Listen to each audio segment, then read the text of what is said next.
Buenas tardes, esta es la presentación de la tarea del curso de Deep Learning para el IBS con la UAI.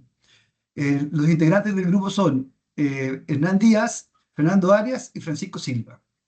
Esta parte va a ser presentada por Hernán Díaz. Muy buenas tardes. Para realizar esta tarea, lo primero que se hace es importar las librerías. Básicamente se importaron las librerías de Pandas, de Matplotlib para hacer gráficos, de Scikit-learn, de TensorFlow para hacer la red neuronal, y se hizo un test de GPU para verificar que siempre estuviéramos corriendo la GPU para que fuera rápida la ejecución de la red neuronal. Se procede a leer el dataset que está guardado en Drive y se carga en un Pandas y se revisa el contenido de este dataset para ver que todo esté bien. Luego se muestra la cantidad de filas, la cantidad de columnas, se muestra información básica del dataset, cantidad de no nulos, el tipo de dato, se busca la cantidad de nulos, se trabaja con estos nulos, eliminar la columna de la fecha de función, mostrar los dos primeros registros, se rellena la columna fecha de nacimiento, y se muestran los dos primeros registros, se establece la fecha media y se rellena el estado civil con la moda. También se rellena la nacionalidad con la moda y se revisa nuevamente el dataset para ver cómo quedaron los datos nulos. Y ahora se puede ver que ya los datos nulos han sido completados con la moda y con lo que se pidió atrás. Además, se pide eliminar las columnas que son identificadoras, como el RUN, el estado y fallecido. Las eliminamos porque como ya trabajamos con estas variables y filtramos por los fallecidos, ya no son necesarias y podrían entorpecer el desempeño de la red neuronal. Se procede a eliminar la columna fallecidos, se hace un análisis, ya que no aportan información relevante porque ya se eliminaron los registros que tenían personas fallecidas, por lo tanto esa columna ya no era necesaria.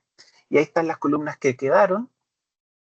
Luego se procede a transformar las variables categóricas en numéricas. Aquí esto es importante porque existen columnas categóricas como la columna, entonces como estas no son de tipo ordinal, se tienen que transformar mediante one-hot encoder, que fue lo que utilizamos y que nos convirtió el dataset en 389 columnas.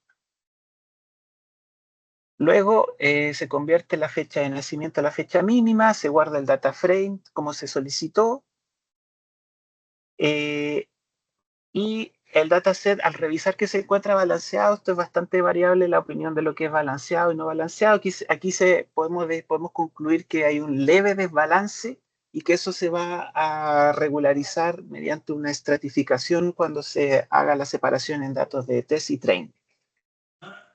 Aquí se generan los gráficos de violín de todas las clases contra cada una de las columnas. Y se puede ver que las variables que más se diferencian en su distribución respecto a las clases cobro y no cobro son F-pago y tipo de beneficio, así como también el sexo, el estado civil y la fecha de nacimiento. Aquí se procede a generar los datos de entrenamiento y testing. Primero se obtienen los features que se van a almacenar en la variable X, los labels, el label en este caso que se almacena en la variable Y, y aquí se procede a hacer la separación en un 20% de testing y 80% para entrenamiento con un SMI de 32 y estratificación. Aquí la red neuronal, ¿puedes subir un poco? La red neuronal se generó con 3 capas densas y se hizo un dropout debido a que la red neuronal estaba haciendo overfitting muy fácilmente. Por lo tanto, existe una técnica que es el dropout que elimina aleatoriamente neuronas para, digamos, reducir el overfitting y con eso logramos llegar a un valor bastante cercano a lo esperado, que sería con una accuracy en testing de 80,45 y una pérdida de 47,12%. Aquí se puede ver el gráfico, cómo fue evolucionando el accuracy y el loss. Y en resumen, el modelo parece estar aprendiendo de manera bastante efectiva, aumentando la accuracy y una disminución de la pérdida, tanto en entrenamiento como en validación. No se presentan datos de overfitting ni de underfitting, por lo tanto el modelo pasa la prueba y se guarda como modelo .quieras y adicionalmente guardamos los datos de test para poder ser utilizados en Streamlit. Ahora los dejo con mi compañero Francisco, que les va a mostrar la ejecución de Streamlit. Bueno, me cambio a la aplicación que desplegamos en Streamlit y conectada con el repositorio de GitHub y vamos a hacer la prueba cómo funciona a partir del archivo que exportamos la data estandarizada de test.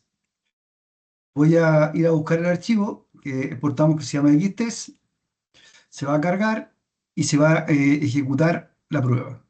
Y como ven, rápidamente la aplicación nos despliega la data para todos los casos, el 20% de los registros, para saber si cobrarán la pensión o no la cobrarán, para lo cual usamos un threshold de 0,7, que se puede modificar para ver cómo evolucionan los resultados. Por lo tanto, creemos que fue un buen ejercicio y con esto se concluye la tarea. Muchas gracias. Termina nomás de grabar, Hernán, porque estamos pasados.